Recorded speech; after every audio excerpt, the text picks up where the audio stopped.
ശിവഭഗവാനും കൂലിവാകയായി മാറിയ പാർവതീദേവിക്കും ജനിച്ച ദിവ്യപുത്രനാണ് ശ്രീ വിഷ്ണുമായ സ്വാമി. ശാസ്താവിനും മുരുകനും വിഘ്നേശ്വരനും തുല്യനായ വിഷ്ണുമായ സ്വാമി പക്ഷെ പരക്കെ ആരാധിക്കപ്പെടുന്ന ഒരു ദൈവമല്ല. പകരം പ്രത്യേക ആവശ്യങ്ങൾ നിറവേറ്റാനായി പ്രാർത്ഥിക്കുന്ന ഒരു വിഭാഗം ഭക്തരാണ് വിഷ്ണുമായ സ്വാമിയുടേത്. എളുപ്പം പ്രസാദിക്കുന്നതും സഹാനുഭൂതിയുള്ളവനുമായ ഈ ദൈവം തന്റെ ഭക്തജനങ്ങൾക്ക് എന്നും പ്രിയങ്കരനാണ്. ഐതിഹ്യമനുസരിച്ച് ഒരിക്കൽ പള്ളിവേട്ടയ്ക്കിറങ്ങിയ ശിവഭഗവാൻ കൂളിവനത്തിൽ വെച്ച് വനവാസിയും അതീവ സുന്ദരിയുമായ കൂളിവാകയെ കാണാനിടയായി.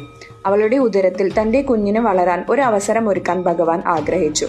ആദ്യ ദർശനത്തിൽ തന്നെ അവളുടെ സൗന്ദര്യത്തിൽ ആകൃഷ്ടനായ ഭഗവാൻ തന്റെ ഇംഗിതം ഉടനെ തന്നെ അവളോട് തുറന്നു പറയുകയും താൻ വേട്ടയ്ക്ക് പോയി മടങ്ങിയെത്തുന്നതുവരെ കാത്തിരിക്കാനും പറഞ്ഞു.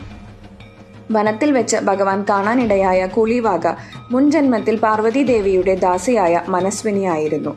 ദാസിയായിരുന്ന മനസ്വിനി കുഞ്ഞായിരുന്ന ഗണപതിക്ക് മുലയൂട്ടാൻ ശ്രമിച്ചതിന് പാർവതീദേവി കൊടുത്ത ശാപമാണ് അടുത്ത ജന്മത്തിൽ ഒരു ചണ്ടാള കുടുംബത്തിൽ ജനിക്കട്ടെ എന്നത്. കോപം ശമിച്ചതിനു ശേഷം അടുത്ത ജന്മത്തിൽ ശിവഭഗവാന്റെ കുഞ്ഞിനെ വളർത്താനുള്ള അവസരം ലഭിക്കട്ടെ എന്ന് അനുഗ്രഹിക്കുകയും ചെയ്തു. മുൻജന്മത്തിൽ ഉണ്ടായ ഈ ശാപമാണ് ഇപ്പോൾ ശിവഭഗവാന് കൂളിവാകയോട് തോന്നിയ പ്രണയത്തിന്റെ കാരണമെന്ന് ദേവി വെളിപ്പെടുത്തി.